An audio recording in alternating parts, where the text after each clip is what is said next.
the same thing. So, maybe, but under certain circumstances. Yes, sir. Hi. Good evening. Can you hear me okay? Oh, thank you, sir. Good evening, and thank you, Congressman.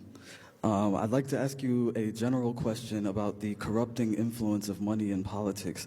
Most, if not all of us, understand that Elon Musk's wealth allowed him to purchase an unjust amount of influence over our government. He donated $250 million to Trump's campaign and now has the power to dismantle our government as an unelected official.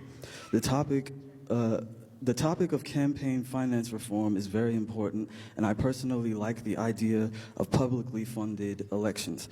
Political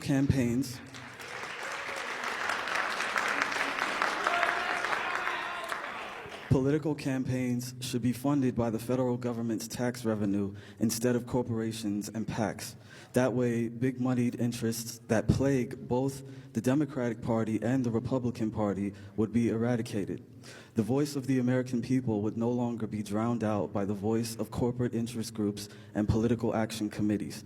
Do you think that the Democratic Party is complicit in the current campaign finance crisis by accepting donations from corporations and political action committees such as Amazon, Walmart, Meta, J.P. Morgan Chase, Goldman Sachs, Coinbase, Lockheed Martin, and the American Israel Public Affairs Committee,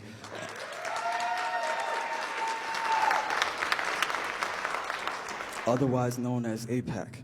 These groups are listed as contributors to your campaign on the Federal Election Commission's website. So do you think that the Democratic Party is complicit in the current campaign finance crisis by accepting donations from these groups? Well, I guess the answer is kind of. And what I mean by that is the big donation numbers that you're talking about don't go directly to candidates. They're called independent expenditures. And so you'll have an entity that'll set something up like Elon Musk. He didn't actually give the whole $250 million to Donald Trump's campaign. Right. He spent money on independent expenditures. They're spending it now. Sure. On independent expenditures. So what that means is the money doesn't go to the candidate. They just run ads or whatever political activity they want through a separate entity they set up.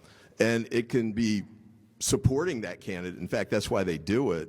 But according to the Supreme Court, there's a constitutional right to do this. So even if you're not taking those dollars directly, and you can't because there's a cap on what you can receive. I think for Congress it's like $3,500. Right. But if it's going through some other entity, even though it's helping a particular member, it's not counted in that way. It's just a separate. The Constitution says they have the right to do it independently if they want to. Right. So you believe money? I mean, Citizens United basically says that money is speech. You would agree? I don't think it's true. I disagree with the ruling, but it's the law of the land. So, fair enough. Many years. You need a constitutional amendment to do that.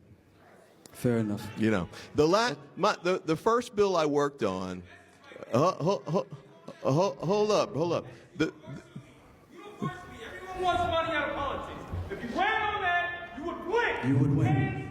Campaign finance reform. Publicly funded.